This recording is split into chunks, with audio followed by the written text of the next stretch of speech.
Bonjour, je suis Paul Bourdois et depuis 15 ans, j'évolue dans l'univers feutré et souvent discret de la gestion privée, gestion de fortune ou gestion de patrimoine au choix. C'est comme ça que j'ai eu l'opportunité de rencontrer des centaines de personnes pour parler d'argent, pour parler de leur argent. Et je me suis rendu compte que chacun entretenait un rapport très particulier avec l'argent, qu'au-delà de la quantité, c'est la valeur qu'on y met qui change tout. Évidemment, le sujet est aussi universel qu'intime, parfois tabou, et charrie avec lui le rapport à l'argent de nos parents, de nos grands-parents et même des générations précédentes. On est finalement tous des héritiers et pas seulement financiers. Aujourd'hui, je suis le cofondateur de France SCPI, un site qui propose d'investir simplement dans la pierre papier, et je vous propose ce podcast, Gling. Échanger avec des personnalités sur leur rapport à l'argent, retraçant la route de l'enfance pour atteindre les premiers souvenirs qui rapportent à l'argent quand la pièce tombe dans la tirelire, Gling. Gling, c'est le podcast qui parle d'argent sans parler d'argent.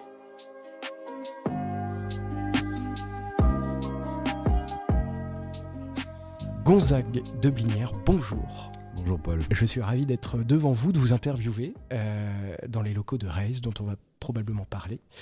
Quand j'ai préparé cet épisode, on s'est entretenu. J'ai aussi fait des recherches et j'ai cru percevoir une personnalité multifacette. J'ai constaté que j'allais avoir une discussion avec quelqu'un de conventionnel, dans le bon sens du terme, qui sait embrasser les codes du milieu dans lequel il évolue, c'est-à-dire le milieu financier, private equity, et le milieu entrepreneurial également, et quelqu'un qui sait jouer de ces codes aussi, c'est-à-dire qui est un brin provocateur. Et moi j'aime ça, parce que ça transparaît souvent sur la manière de gagner de l'argent, sur la manière de dépenser de l'argent, et le rapport que l'on peut avoir avec ce dernier. C'est le sujet dont on va parler aujourd'hui. Bref, j'ai plein de questions, mais avant, Gonzague, je vais te demander de te présenter, si tu le veux bien. Écoute, c'est gentil, merci. Écoute, voilà, je suis un mâle blanc de 68 ans, voilà, avec 4 enfants et 11 petits-enfants. J'ai fait toute ma carrière dans le private equity. C'est un métier d'investissement dans les entreprises.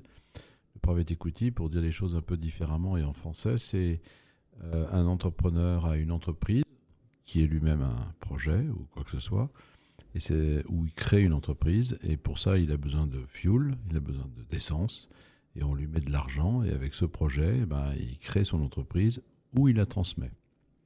Je fais ce métier depuis 81 et j'ai créé récemment une entreprise à ma main avec Clara Guémard, à notre main, puisqu'on l'a fait tous les deux. Puisqu'elle, pour nous, on l'a créée en 2013, elle répond à plein de questions que je me suis posées pendant des années en faisant ce métier, qui est un métier d'aventure. C'est pas un métier d'argent, c'est un métier d'aventure, mais dans lequel l'argent a une place importante, puisque l'idée c'est de créer de la valeur financière pour nos actionnaires et aussi pour les entrepreneurs qui sont dans l'aventure avec nous. Et avant de parler d'argent, est-ce que c'est ça qui te plaît finalement plus que de gagner de l'argent, de voir ces aventures qui se terminent de manière positive, mais souvent, peut-être, parfois, de manière négative? Moi, quand j'ai commencé dans ce métier, ma grande joie, c'est de voir un entrepreneur qui était dans son usine et qui avait la pelouse de son usine autour bien tendue, avec un drapeau européen, un drapeau français, et puis parfois des drapeaux de pays étrangers, parce qu'ils avaient des clients qui étaient étrangers. Et ce type-là, il arrivait tous les matins en disant « Waouh, j'ai créé ça, je suis parti de zéro, je fais vivre des familles, j'ai créé un business, j'existe, je suis dans la société un élément important pour le bien commun, pour le bien de ma ville, pour le bien de mon pays, et pour le bien des gens qui travaillent avec moi, et pour mon bien à moi aussi. » Et ça, c'est ça qui me passionne, c'est de voir des gens qui sont des aventuriers. Les entrepreneurs sont des aventuriers, et nous, on fait un peu partie de leur aventure, un moment de leur vie, pendant une durée parfois courte, parfois longue, avec des moments difficiles et des moments faciles, et parfois avec des fins, pour la plupart du temps des fins heureuses, et parfois des fins malheureuses. Ok. Des fins heureuses parce que financièrement positives, mais c'est pas forcément des fins heureuses sur le plan humain. Alors ça, c'est ce qu'on dit souvent quand on a envie de critiquer ce métier. Et comme dans tous les métiers, il y a des excès. Et le private equity n'en est pas exempt. Les excès, c'est quoi? C'est que quand on est obsédé par l'argent qu'on peut gagner plus que par le projet en lui-même, là, ça peut être effectivement une fin heureuse pour les financiers, une fin difficile pour les autres. Il y a un exemple assez connu, c'est Courtepaille. Mhm. Nous avions à l'époque racheté, j'étais chez Barclays Private Equity, Courtepaille au groupe Accor. C'était magnifique. On avait associé du jour au lendemain l'ensemble des patrons des agences de Courtepaille, des restaurants Courtepaille. On a fait une aventure. On avait dit on avait même réfléchi à la pub qui était de Courtepaille. C'était on n'a pas inventé le bonheur, mais la grillade qui va avec. C'était une belle pub. Il y avait près de 600 salariés actionnaires. Enfin bref, c'était magique. Et la fin était heureuse puisqu'on l'a revendu sous forme de reprise d'entreprise par les salariés, sous forme d'LBO, à un autre fonds. Tout le monde a gagné de l'argent. L'entreprise était restée indépendante. Voilà. Et puis après, au fur et à mesure du temps, il y a des fonds qui ont voulu mettre plus de dettes. Donc pourquoi plus de dettes? Parce qu'ils se sont dit si on met plus de dettes, on gagnera plus d'argent. Ben, ça a été au détriment de la boîte qui a déposé son bilan et qui maintenant a été reprise. Mais il y a quelques cas comme ça. Et je pense que c'est parfois un problème de conjoncture. C'est pas forcément la faute de l'investisseur, mais parfois aussi un excès de la part de l'investisseur en disant bah, finalement sur cette bête-là, sur cette entreprise-là, sur ce cas-là, je peux gagner beaucoup d'argent. Donc on oublie un peu l'humain, on oublie plein de choses. Voilà. Et donc péché d'orgueil finalement. Un peu. Ouais. Et ça t'est déjà arrivé d'avoir un péché d'orgueil avec des sociétés? Alors moi honnêtement non. Franchement je pense que d'abord je suis entouré et familialement avec mes collaborateurs et associés de telle manière que ça ne peut pas arriver. Et puis je crois qu'au fond de moi-même je ne peux pas. Moi je suis quelqu'un... Dans toutes les négociations, les gens le savent, hein, toutes les négociations avec les entrepreneurs, moi je suis plutôt le gars généreux. Parce que je pense que la générosité, c'est récompensé. Alors c'est pas forcément récompensé immédiatement, c'est pas forcément récompensé financièrement, mais c'est toujours récompensé. Et donc j'ai toujours été dans une optique généreuse. Par exemple, une entreprise dans laquelle on investit, où on a 2 achats potentiels, un où vous gagnez, 3 fois la mise, et puis l'autre où vous gagnez 2,5 fois la mise. Mais les managers vous disent, écoutez, nous, on préfère aller avec cet investisseur-là, mais ça sera que 2,5 fois la mise. Moi, j'ai toujours été vers ça. Parce que je pense que le plus important, c'est que l'entrepreneur qui est qui fait le business quotidien, soit vraiment maître de sa destinée. Et voilà. Et donc, les 3 fois la mise, non, parce que c'est se faire un ennemi, c'est se faire des gens malheureux, c'est mettre en risque la boîte. Et bon, certes, sans rendre ses actionnaires heureux, mais c'est très court-termiste. Donc, comme j'ai envie de vivre longtemps, en faisant ce métier longtemps, moi, je trouve que la générosité... donc voilà, donc je pense que j'ai pas péché là-dessus. J'ai d'autres péchés, mais pas celui-là. On va en parler, si tu veux bien. Tu disais qu'il était peu probable que tu dérapes par péché d'orgueil, et tu as employé le mot de familial. Et moi, j'aimerais remonter un peu le temps, justement, pour savoir, pour parler d'argent. Est-ce qu'on parlait d'argent à la maison quand tu étais petit? Alors, il y a plein de questions sous-jacentes là-dedans. C'est de quel milieu tu viens, finalement? Et c'est toujours étonnant de voir des personnes qui travaillent dans le milieu financier, dans le milieu du financement, finalement, pour les ETI, pour les grosses boîtes, pour les plus petites boîtes, de voir leur rapport à l'argent, ou en tout cas dans quel environnement ils ont grandi. Alors, moi, je suis un aristo breton. Donc j'assume complètement. Mon père était d'une famille très nombreuse, puisqu'il était le 11e d'une famille de 16 enfants. Ouais. Je sais pas si tu vois, 16 enfants, et C'est sans énorme. argent. Ouais. Donc 16 enfants, ça veut dire 32 mains, donc tout est fait à la main. On avait certes un tennis dans la baraque familiale, mais c'était fait par les frères et sœurs de mon père. Enfin, vraiment, c'était sans argent, mais avec beaucoup de valeur. Mm-hmm. Tu sais, dans ces familles, il faut avoir un curé, un militaire et un banquier.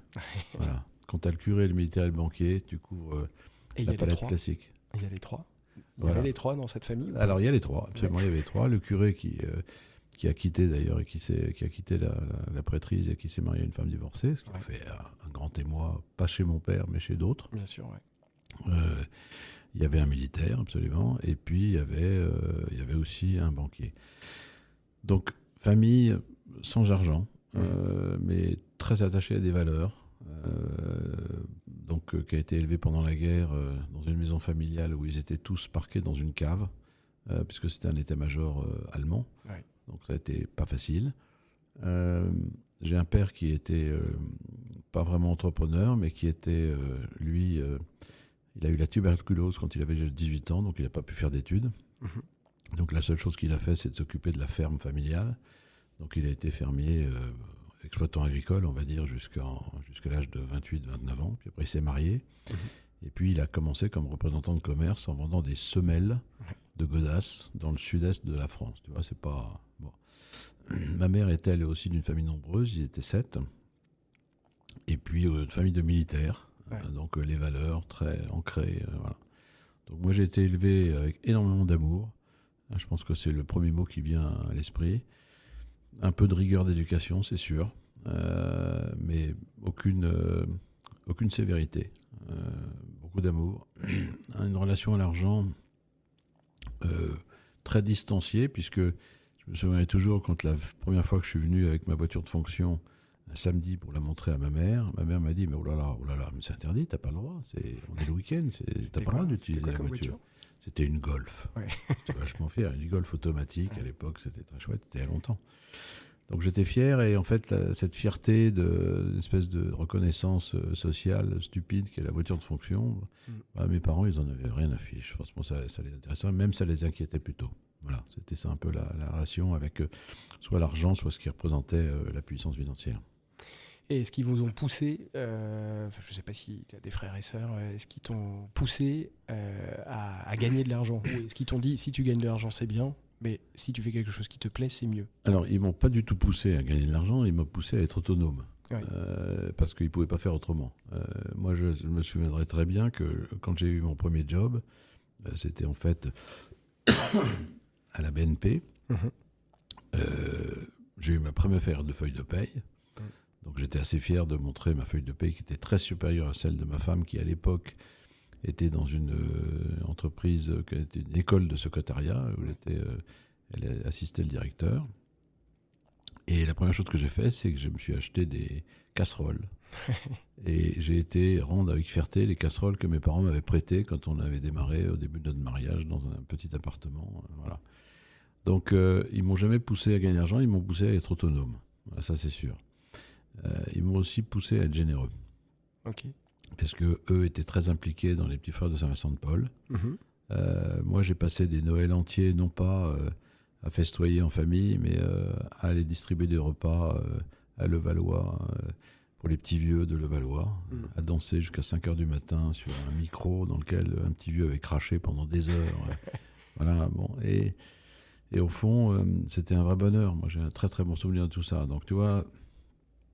Pas d'ostentatoire, pas d'excès, beaucoup de partage, et puis aucune admiration devant tout ce qui est signe extérieur de richesse. Quand je t'ai demandé quelle éducation tu avais reçue, tu m'as donné 2 qualifications qui sont Aristo et Breton. En quoi ça définit parce que je crois que je connais des aristos bretons qui sont fortunés et qui n'ont aucun problème avec l'argent et à le montrer. Toi, au contraire, tu le définis comme étant un marqueur de discrétion. Je pense que, Aristo, franchement, Aristo, oui, s'appelait Gonzague de Blinière, je peux te dire que quand tu es en fac, quand j'étais à Jussieu Paris 7, c'était pas facile à porter. Mais ça dépend quelle fac. J'étais à Paris 7 d'abord et puis après à Orsay. Alors, breton, c'est comme dans tous les territoires. Je pense qu'il y a une fierté d'appartenance. Tu vois, par exemple, l'énorme fierté qu'on a depuis une semaine en Bretagne. Je ne sais pas si ça t'a remarqué. Est-ce que tu es un peu joueur de rugby? Il y a un club de rugby qui s'appelle le Rugby Club de Vannes, qui est au top 14. C'est la première fois depuis l'histoire qu'un club morbihanais se trouve... On va savoir la liesse dans tous ces pays. Donc le territoire est important. Donc ça existe en Bretagne, comme ça existe ailleurs, comme ça existe partout.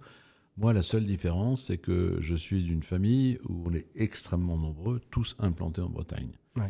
Donc quand tu as 16 oncles et tantes un peu partout, si tu veux, c'est la Bretagne, il y a beaucoup d'arbres plantés. La racine est forte.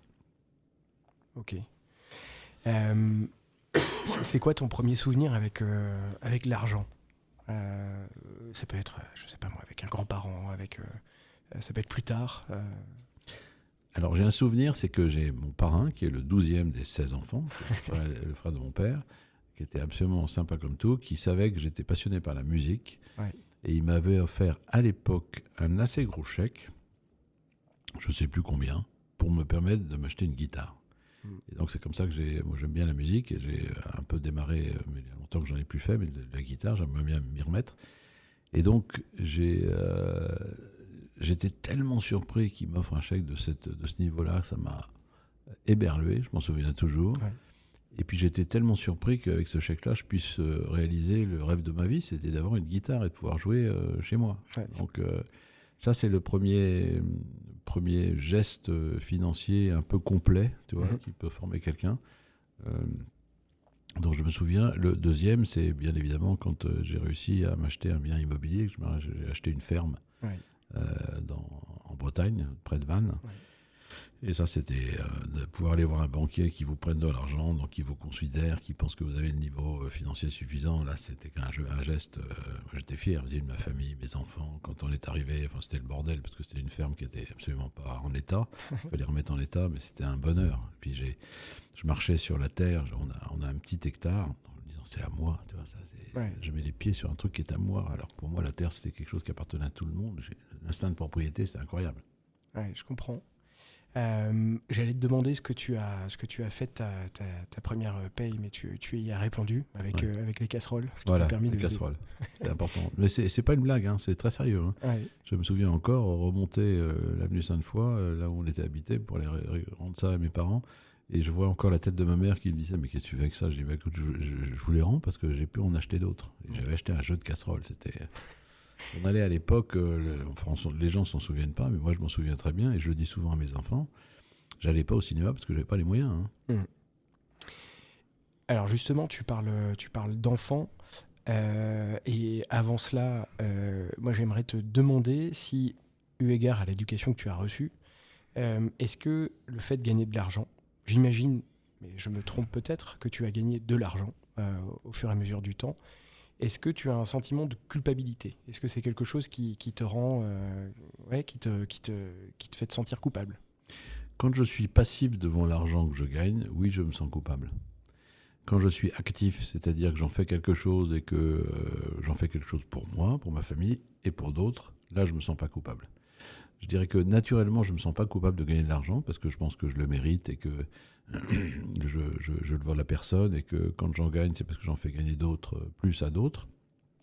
Mais là où je me sens coupable, c'est quand, par exemple, quelqu'un vient me voir en disant j'ai besoin d'argent, j'ai besoin d'une association, un truc, et que je ne fais rien. Et ne rien faire, c'est pire que de dire non ou de donner un conseil, un contact, ou que, bien sûr, ça serait encore mieux que de donner de l'argent, mais là, je me sens coupable. Donc, recevoir beaucoup d'argent et ne pas s'en occuper pour le bien commun, pour soi-même et pour sa famille, ça, c'est pas bien. Il m'est arrivé parfois, j'ai un peu honte d'ailleurs, de regarder mon compte en banque et de me dire, waouh, quand même, pas mal, là. Je suis peinard pendant plusieurs années, bon, c'est nul. C'est pas la bonne attitude à mon avis. Donc c'est furtif et je suis fait comme tout le monde, mais globalement coupable, non. Et ça, ce sentiment de se dire il faut que je fasse quelque chose de cet argent, ou du moins il faut que je partage, pas forcément de l'argent, mais en tout cas mes connaissances, ce que je peux apporter aux gens. Est-ce que ça, c'est pas parce que justement tu en as? C'est très compliqué de donner de l'argent quand on n'en a pas, ou quand on en a peu. C'est plus compliqué. Mais le don n'est pas réservé à ceux qui ont de l'argent. Je pense qu'il y a beaucoup de gens qui donnent de leur temps. D'ailleurs, ceux qui sont dans moins d'aisance financière sont parfois plus généreux que ceux qui sont très riches. Le don n'est pas réservé à ceux qui ont de l'argent. On peut donner de son temps, on peut prêter un objet, on peut prêter un lieu, on peut faire plein de choses. Et l'argent n'est qu'une énergie supplémentaire. Moi, j'ai toujours considéré que l'argent était une énergie. C'est ni plus que ça, une énergie. Donc, c'est une énergie qui vous permet. Regarde, quand on parle de Raise, on est parti de zéro. On est parti de rien avec Clara. On avait vraiment zéro. On a démarré dans un petit hôtel, ça aurait été trop chic, mais un petit appartement de 60 mètres carrés. On a mis un peu d'argent sur la table. Aujourd'hui, on fait vivre 110 familles. Ouais.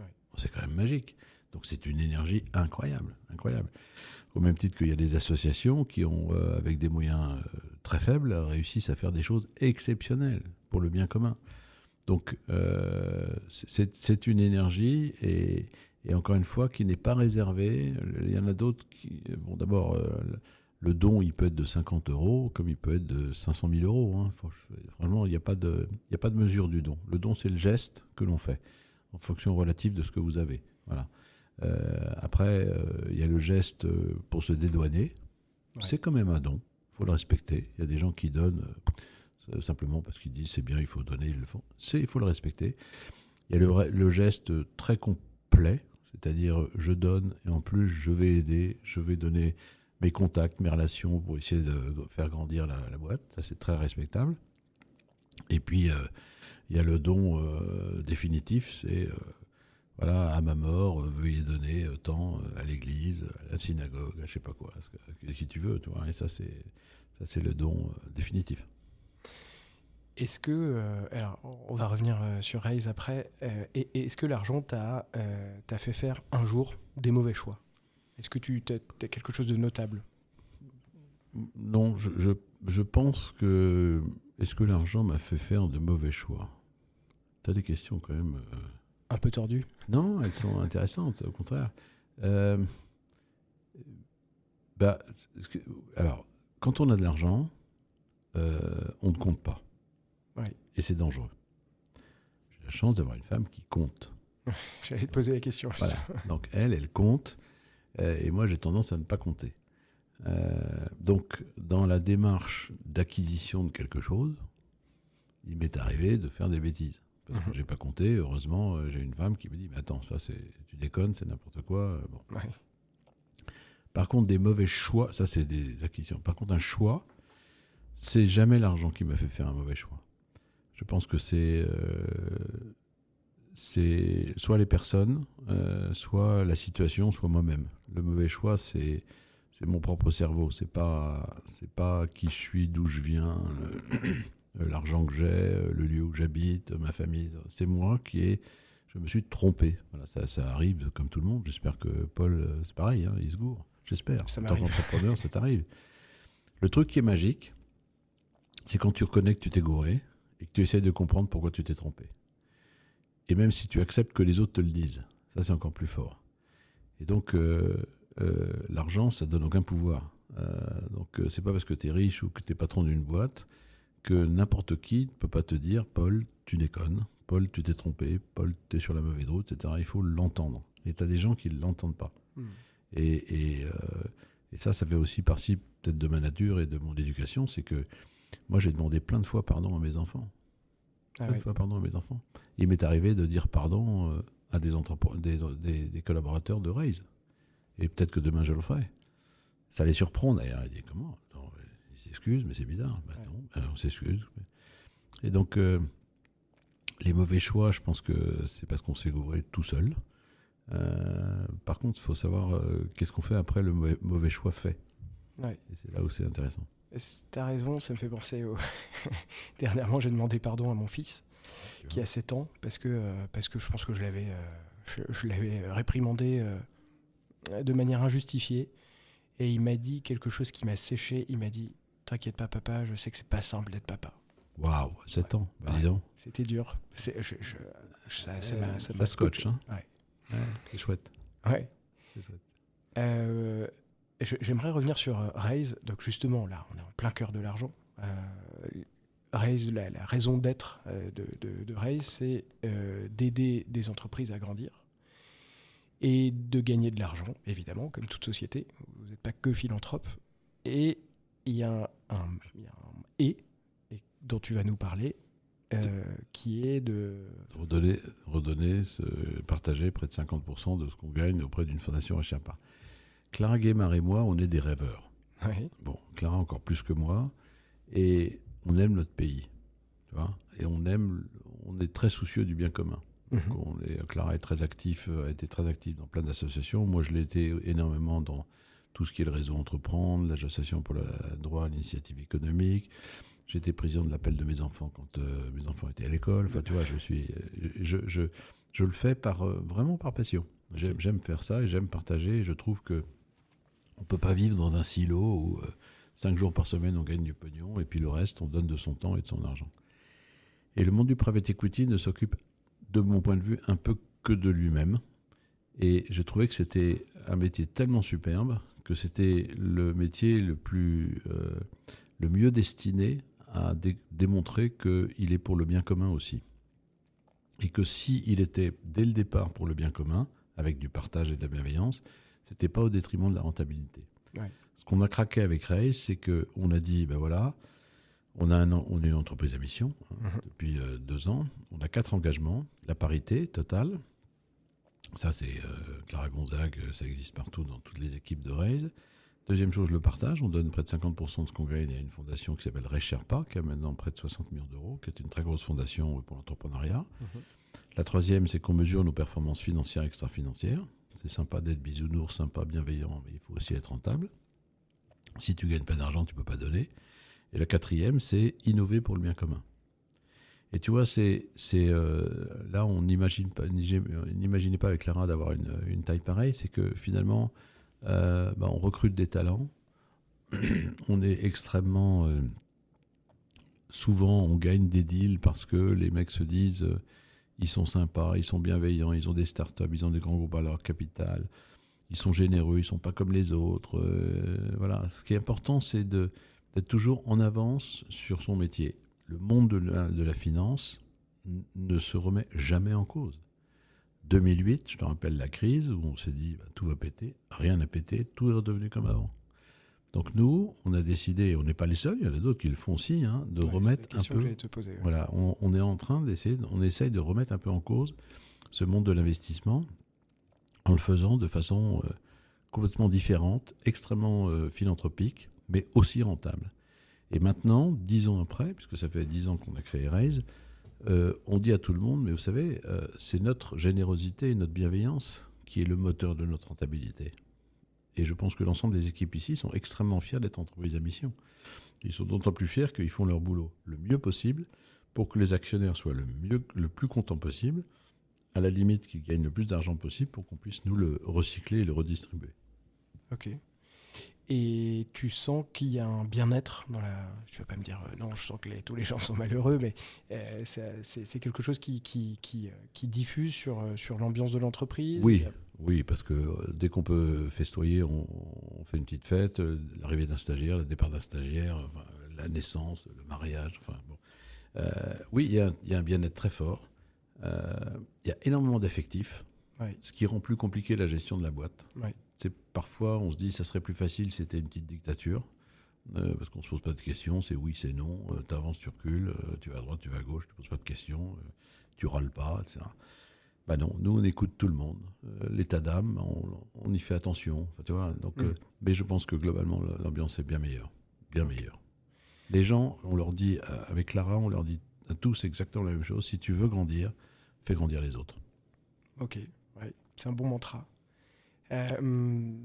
Alors, pour en revenir à des choses un peu plus terre à terre ou un peu plus futiles, est-ce que tu as une dépense plaisir, une dépense qui vaut le coup? Alors, selon toi. Ouais. Alors, elle était plaisir, elle s'est arrêtée, mais j'ai eu une grosse dépense plaisir. Pas très à la mode aujourd'hui, c'est que j'ai passé très tôt, en 89, mon brevet de pilote. Ouais. Et j'ai passé la qualif, monomoteur. Pilote d'avion. Ouais. Monomoteur, bimoteur, train rentrant, pas variable, IFR, c'est vol aux instruments, vol de nuit, etc. Donc, le coût du vol, ça coûte une blinde. Et donc ça, c'était vraiment une dépense plaisir que j'ai un peu transformée en dépense utile parce que j'ai fait partie d'une association qui s'appelle Elle Solidarité. Et cette association, elle fait du transport d'organes ou de blessés. Okay. Donc c'était lié à Air France à l'époque, je ne sais pas s'il existe encore. En fait, tu allais chercher des organes pour des transplantations ou des blessés et tu n'étais pas payé, mais au final, tu faisais des heures de vol. Ouais. Et puis, l'ONG ou l'association payait la location de l'avion. Donc c'était des bimoteurs, des biturbines. Et donc là, c'était vraiment un peu plaisir. Sinon, bagnole, non. Golf, non. Chasse, non. Super, je suis pas très dispensieux. Enfin bon, bien sûr, j'ai la chance d'avoir une belle maison à Paris, une belle maison. Enfin, j'ai tout ce qu'il faut que tu veux dire, mais je suis pas. Le seul plaisir un peu excès que j'ai fait, c'est ça, l'avion. Et puis samedi, là, je vais m'acheter une guitare. Ok. Qu'est-ce que tu vas acheter? Je voudrais acheter une guitare sèche, un peu 6 cordes, un peu folk. Ouais. Parce que j'adore ça, j'ai envie de m'y remettre et puis j'ai envie de jouer avec mon fils. Je sais pas, c'est sympa. Tu fais pas de rock avec une Gibson? Pas encore. Okay. Pas encore, non, je suis pas encore mûr. Alors justement, on parle de ton fils, la transition est parfaite. Qu'est-ce que tu as envie de leur transmettre? Et je ne parle pas forcément d'argent.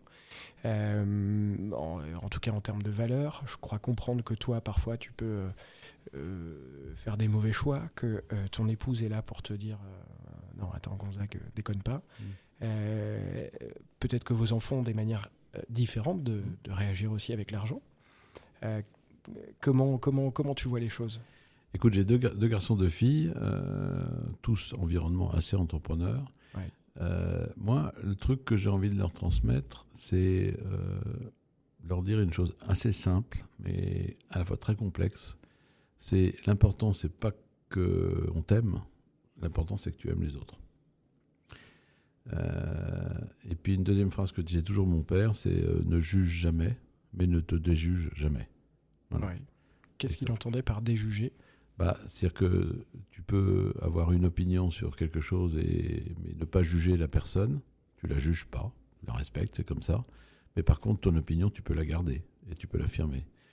Genre, je sais pas que je trouve que dépenser de l'argent inutilement quand on est très très riche et aller s'expatrier en Belgique, c'est pas bien. Je vais pas le juger.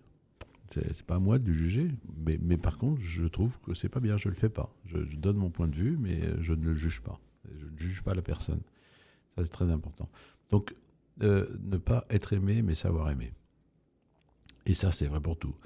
Ça veut dire un regard sur l'autre respectueux. Ça veut dire que, quelle que soit sa condition, qu'on soit riche ou pauvre, ça veut dire être attentif, ça veut dire être soucieux du bien commun, ça veut dire... voilà, et qu'ils aient le regard sur leurs parents, parce que ma femme aussi fait beaucoup dans l'associatif, des parents qui savent vivre sans être au milieu dans leur silo, mais qui savent aussi partager, donner, aider, voilà, de façon simple, modeste, sans faire cocorico partout, mais voilà. Mais la phrase la plus importante pour moi, c'est sachez aimer avant d'être aimé. Sachez aimer avant d'être aimé. Avant de chercher à être aimé, ouais. Ok. Et juste, je fais une parenthèse. Je connais dans le micro, pardon, excuse-moi. Je fais une parenthèse, c'est que on peut avoir envie d'être aimé en donnant de l'argent. Oui, c'est vrai. C'est un peu une petite. Tu vois, tu me posais la question tout à l'heure en disant est-ce que tu l'as fait?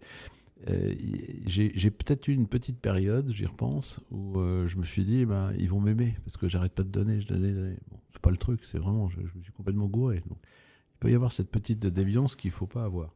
Il faut faire attention. Et à quel moment tu t'es dit non mais je déconne complètement, non, j'arrête en fait? Parce que j'arrête de... Je donne sans retour, entre guillemets. Je donne sans vouloir, sans chercher à être aimé. D'abord, quand tu donnes une association, généralement, chaque année, ils te rappellent. Hein, t'es sur leur fichier. Donc, quand ils te rappellent 1 fois, 2 fois, 3 fois, et qu'ils te demandent un peu plus, et que tu sens que finalement, le simple jet du chèque n'a pas suffi, tu te dis, il faut que je fasse quelque chose. Et là, je me suis rendu compte que en fait, les raisons pour lesquelles j'avais donné n'étaient pas la bonne. Il fallait que je donne parce que je pense que l'association était une belle association et qu'il fallait que je les aide vraiment. Et les aider, c'était pas uniquement leur filer un chèque. Et leur filer un chèque simplement pour qu'ils aient le sentiment d'aimer Gonzague de Binière parce que c'est un type super qui a donné de l'argent. C'est pas le sujet. Et encore une fois, il y a des gens beaucoup plus généreux que moi. Hein. Je pense que j'ai encore plein d'efforts à faire là-dessus. Ouais. Et pas seulement financière, c'est ce que tu dis. Ouais. Il y a un proverbe chinois qui dit si tu veux faire quelque chose d'urgent, fais-le faire par quelqu'un de débordé. Les gens qui vous disent j'ai pas le temps, c'est qu'ils foutent rien. quand tu demandes, quelqu'un te demande est-ce que tu aurais le temps de m'aider dans une association, je sais pas quoi, si tu dis non, c'est que on a toujours le temps pour quelque chose d'utile. Toujours. Non, ça, je le dis souvent. Je dis souvent, j'ai pas le temps. Ok, ça me fait réfléchir. Ouais. Ce que tu viens de dire, ça me fait penser à... Ça me donne envie de te poser une question, et ce sera l'une des dernières. Dans une ancienne vie professionnelle, et c'est une question que je pose à tous mes invités, on était amené à rencontrer des personnes d'un certain niveau et pour les conseiller sur leur patrimoine, et on leur demandait en préambule, pour toi, pour vous, l'argent, qu'est-ce que ça veut dire ? Et ils étaient déstabilisés. Alors, il y en avait certains qui nous disaient pour moi, ça veut dire la puissance, je l'ai entendu, mais très bien, je trouve ça honnête. Pour certains, la liberté, pour d'autres, la sécurité, pour d'autres, combler un manque. Bref, pour toi, avoir de l'argent, qu'est-ce que ça veut dire ? Une énergie fantastique. Donc, comme Éric Bellion. Une énergie fantastique. Ouais, okay. On peut faire plein de choses avec l'argent. Et si on a de l'argent pour gagner de l'argent sur l'argent qu'on a gagné, ça n'a aucun intérêt. Si on a de l'argent pour pouvoir le fructifier encore plus, ça n'a aucun intérêt. Par contre, l'argent pour créer à plusieurs, pour aider d'autres, pour faire grandir, c'est une énergie de dingue. Moi, j'ai un très bon copain qui s'occupe d'une association qui s'appelle Le Filon, oui. qui est une association qui héberge les femmes dans la rue, les femmes qui sont sans domicile fixe, pendant 2 heures, 3 heures, 5 heures, pour qu'elles puissent se laver, se nourrir, etc. etc. Bon, toute petite association. Bon, je les ai pas mal aidées. Je vois l'effet que ça a. C'est exceptionnel. Donc, quand tu vois la chaîne de valeur à Gonzague, qui a gagné du pognon, grâce à des investissements qu'il a faits, qui se sont bien faits, qui se sont réalisés, il a gagné un peu d'argent. Avec cet argent, il a pu nourrir sa famille, etc. Et puis aider son copain, qui avait une toute petite association, qui pouvait accueillir que 5 femmes, maintenant qu'il peut en accueillir 20. Mais c'est génial dans la chaîne de valeur. Donc, ce n'est qu'une énergie. Ok. Ce n'est qu'une énergie. Un flux. Ok. Voilà. Dernière question que je pose également à tous mes invités. Qui est-ce que tu me conseillerais d'inviter ? Qui est-ce que je pourrais appeler en disant, Gonzague de Blinière m'a conseillé de vous appeler. Ça peut être une personnalité du monde artistique, littéraire, religieux même. Je pense que ça a un intérêt. Je pense qu'un bouddhiste va pas gérer ou avoir le même rapport à l'argent qu'une personne de confession juive ou catholique ou que sais-je, quelle que soit la religion. Voilà. Alors, j'ai 2... Tu as le droit de me dire un seul. Je ne pense à personne. Ok. Non, mais j'en ai le droit à 2 ou un seul. Autant que tu veux. Bon. Écoute, il y en a 2 auxquels je pense. Il y en a un, c'est Nicolas Butet, qui est un prêtre, qui est administrateur de notre comité de mission, avec Jean-Dominique Sénard et Delphine Ernotte et d'autres. Nicolas Butet est un Suisse, ancien député et avocat suisse, donc il a connu la vraie vie. Il a eu un moment dans sa vie où il était un ermite. Il s'est beaucoup occupé des extrêmement pauvres avec Mère Teresa. Nous, Clara et moi, nous le connaissons très très bien. C'est un homme d'exception. Et on l'a fait venir chez nous justement parce que son regard à l'argent était tellement différent du nôtre qu'on pensait que c'était fondamental qu'il soit dans notre comité d'entreprise à mission. Ça, c'est la première personne. Et une deuxième personne... alors c'est un peu dans le monde sportif. Il se trouve que moi je connais bien Manuel Herrero, qui est le fils de Daniel Herrero, qui est en train de faire un reportage incroyable sur toute la préparation des Jeux Olympiques et qui a fait plusieurs films, dont un qui s'appelle Coach de légende. Donc il a coaché, il a accompagné, il a suivi, il a filmé énormément de très grands sportifs qui ont, pour beaucoup d'entre eux, gagné beaucoup d'argent. Et c'est intéressant de l'entendre parler sur la relation entre le sport et l'argent. Ok. Voilà. Donc je peux les appeler de ta part. Ah bah bien sûr. Attention, je vais le faire. Hein. Oui, je te vais donner les portables, il n'y a pas de problème. Ok. Gonzague de Blinière, merci beaucoup. Merci Paul, c'était sympa. C'était très sympa. Merci beaucoup. À bientôt. À bientôt. Merci à tous d'avoir écouté cet épisode de Gling. S'il vous a plu, parlez-en autour de vous. Partagez-le sur vos réseaux, avec vos amis, avec votre famille. Je ne suis personne dans l'univers du podcast, je débarque de nulle part, et quelques personnes connues ont décidé de répondre à mes questions sur l'argent, et je les en remercie. Pour le reste, je suis Paul Bourdois, cofondateur de France SCPI, et je vous dis à bientôt en attendant un nouvel épisode. Gling.